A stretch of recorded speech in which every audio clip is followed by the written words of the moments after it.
आज मी पापलेट मच्छी आणली, ती धुवून स्वच्छ करून घेतली बघा. आता मी 1 चमचा मिरची पावडर टाकते.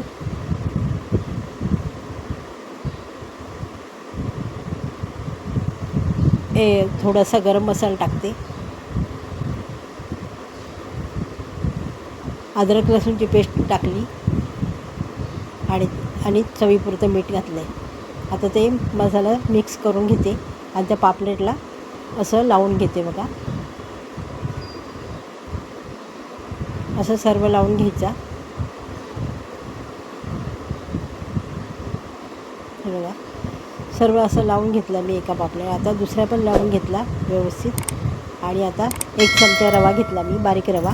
1 चमचा तांदळाचं पीठ घेतलं आणि ते मिक्स करून घेतलं आणि ते आता पापलेटला लावून घेते बघा.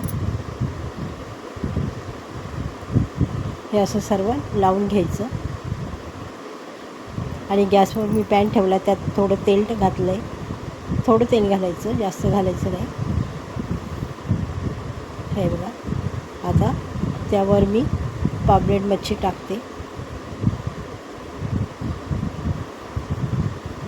वरतून थोडंसं तेल टाकलं आहे आणि आता पलटी करून घेते.